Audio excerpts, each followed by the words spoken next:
Good evening guys. आज मैं बात करूंगा इंडिया की इकनॉमी के बारे में। इंडिया की इकनॉमी जो कि अब अराउंड 4.5 ट्रिलियन डॉलर्स है और कुछ ही टाइम के बाद इंडिया की इकनॉमी 5 ट्रिलियन डॉलर्स तक हो जाएगी। It means 5 trillion dollars. It means 5 trillion dollars को अगर हम कन्वर्ट करें यूएस की करेंसी से इंडियन करेंसी में तो अराउंड ये 420 लाख करोड़ रुपीस तक अराउंड हो जाएगी इंडिया की इकनॉमी कुछ ही टाइम के बाद। लेकिन इतनी एक बड़ी इकनॉमी में बहुत से चैलेंजेस भी हैं, उसको एड्रेस करना भी बहुत ज़्यादा ज़रूरी है। बेशक हमारी कंट्री की इकनॉमी 5 ट्रिलियन डॉलर्स तक पहुंच जाएगी, लेकिन फिर भी चैलेंजेस हैं। उन चैलेंजेस को ख़त्म करना, उन चैलेंजेस से लड़ना और उन चैलेंजेस को सॉल्व करना वो भी बहुत ज़्यादा इम्पोर्टेंट है। एक तो सबसे बड़ा चैलेंज ये है, बेशक हमारी कंट्री की इकनॉमी बहुत ज़्यादा है, मतलब अगर आप देखेंगे 5 ट्रिलियन डॉलर की इकनॉमी ये जापान और जर्मनी को भी कुछ सालों के बाद पछाड़ देगा। लेकिन सबसे बड़ी प्रॉब्लम है बेरोज़गारी की। इट मीन्स लोगों के पास जॉब्स नहीं हैं, संघर्ष कर रहे हैं। अगर जॉब्स हैं तो जो उस बंदे ने पढ़ाई की है उसके मुताबिक बंदे को जॉब नहीं मिली है और वो अंडर एम्प्लॉयड है। तो ये एक सबसे बड़ा एक बहुत ही बड़ी ख़राब सिचुएशन है इंडिया की। इससे निपटना बहुत ज़्यादा ज़रूरी है। इसमें हम क्या कर सकते हैं, स्किल डेवलपमेंट पे ध्यान दे सकते हैं। हमें अपने जो लोगों की स्किल सेट को इम्प्रूव करने के लिए ऐसे प्रोग्राम्स लेके आने होंगे सो दैट लोगों की स्किल्स इम्प्रूव हो पाएँ और वो अच्छी से अच्छी जॉब्स हासिल कर सकें। अगर हम बात करें इंडिया के पर कैपिटा इनकम के बारे में, 5 ट्रिलियन डॉलर्स की इकनॉमी तो है, बट इंडिया की पॉपुलेशन अराउंड 145 करोड़ है या फिर 140 करोड़ है, इसी के आसपास है। अभी तक इंडिया का सेंसस नहीं हुआ है, वो भी एक चैलेंज है क्योंकि इंडिया का सेंसस अब तक हो जाना चाहिए था, लेकिन ये अभी तक हुआ नहीं है। तो अगर हम बात करें इंडिया की इकनॉमी 5 ट्रिलियन तो पहुंच जाएगी, लेकिन क्योंकि पॉपुलेशन बहुत ज़्यादा है तो पर कैपिटा इनकम जो है वो अराउंड 3 या 3,500 के आसपास या फिर 3,500-4,000 के आसपास बैठेगी, जो कि एक बहुत कम है। इट मीन्स कि इंडिया अभी स्टिल लोअर मिडिल इनकम की कैटेगरी में आता है, वो अभी तक मिडिल इनकम की कैटेगरी में भी नहीं आ पाया है। अगर हम चाइना की बात करें तो चाइना की इकनॉमी अपर मिडिल इनकम है, बट इंडिया की इकनॉमी लोअर मिडिल इनकम के ट्रैप में फंसी हुई है। और हो सकता है कि आने वाले टाइम में इंडिया की इकनॉमी मिडिल इनकम ट्रैप में फंस जाए, जो कि एक बहुत ही वर्स्ट सिचुएशन होगी। बहुत सी कंट्रीज़ मिडिल इनकम ट्रैप में फंस गई है, जिससे वो आगे नहीं निकल पा रही है। तो ये भी एक बहुत बड़ा चैलेंज है इंडिया की इकनॉमी के साथ।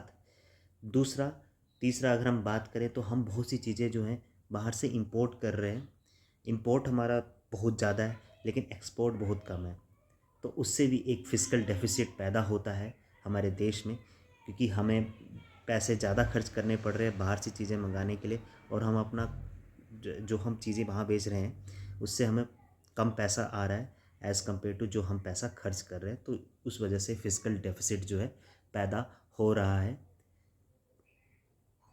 इंपोर्ट एक्सपोर्ट में जो डिफरेंस है, क्योंकि इंपोर्ट ज़्यादा है एक्सपोर्ट कम है, तो उस वजह से प्रॉब्लम भी पैदा हो रही है। तो ये एक सबसे बड़ी दिक्कत है इंडिया की इकनॉमी के साथ, जिसे सॉल्व करना इंडिया के लिए बहुत ज़्यादा ज़रूरी है। अगर हम इंडिया को एक अच्छे मतलब एक क्या बोलते हैं कि अच्छे पोजीशन पे लाना चाहते हैं, तो इसके लिए बहुत ज़रूरी है कि हम इन सब चीज़ों को सॉल्व करें।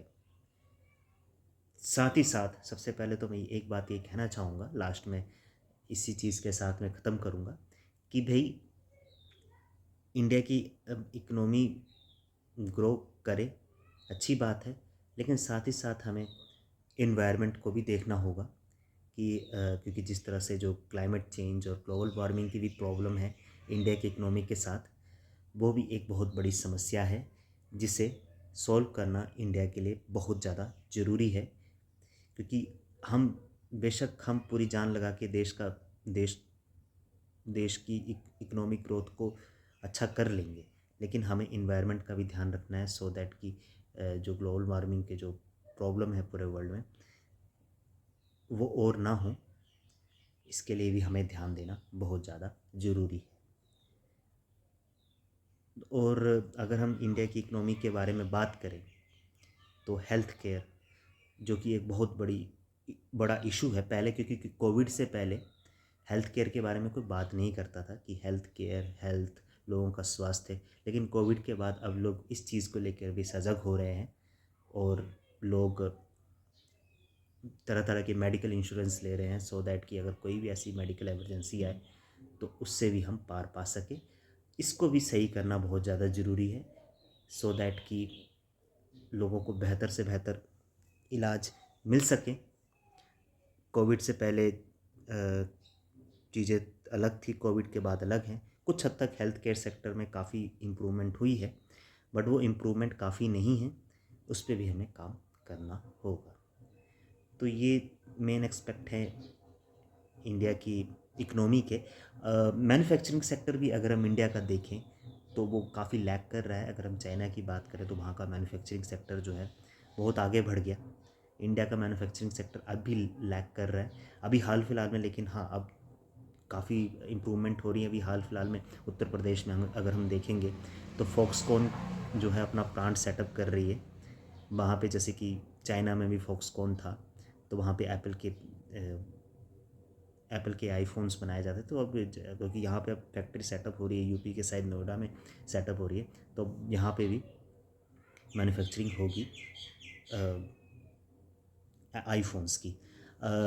और भी चीज़ों में मैन्युफैक्चरिंग में हमें आगे की देखनी होगी, क्योंकि मैन्युफैक्चरिंग में हम बहुत ज़्यादा पीछे हैं। तो सरकार को ऐसी कुछ चीज़ें लेके आनी होंगी जिससे हमारे देश का मैन्युफैक्चरिंग सेक्टर भी आगे से आगे जाए, वो पीछे ना रहे बाकी कंट्री के मुकाबले। सर्विस सेक्टर में भी इश्यूज़ हैं, जैसे आईटी सेक्टर हो गया, बीपीओ सेक्टर हो गया, तो उसमें भी हमें सुधार लाने की आवश्यकता है, सो दैट हम इंडिया की इकनॉमी को आगे से आगे बढ़ा सके। अंत में मैं यही कहना चाहूँगा, सिर्फ 5 ट्रिलियन इकनॉमी से कुछ नहीं होगा, हमें लोगों की पर कैपिटा इनकम पे काम करना होगा। इट मीन्स कि एटलीस्ट हमारे देश की जो पर कैपिटा इनकम है वो $10,000 या उससे ज़्यादा होनी चाहिए, तभी हम एक अपर मिडिल इनकम इकनॉमी में आ पाएंगे। फिर आगे चल के हम ये भी गोल रख सकते हैं कि हम अमेरिका से भी पर कैपिटा इनकम के मामले में, ना सिर्फ इकोनॉमी के regarding but per capita income के रिगार्डिंग भी हम बाकी कंट्रीज़ को बीट कर पाए। तो यही था मेरा वीडियो इंडियन इकोनॉमी से रिलेटेड। वीडियो कैसा लगा तो आप ज़रूर वीडियो को लाइक करें और मेरे चैनल को ज़रूर सब्सक्राइब करें। और हाँ, डिस्क्रिप्शन सेक्शन में मैं आपको लिंक दे रहा हूँ, आप चाहें तो अमेज़ॉन और फ्लिपकार्ट से शॉपिंग कर सकते हैं लिंक में क्लिक करके, और डिस्काउंटेड प्राइजेस में आप जो ख़रीदना चाहें वो ख़रीद सकते हैं। यही था मेरा वीडियो, तब तक आप मुझे इजाज़त दीजिए। Thank you.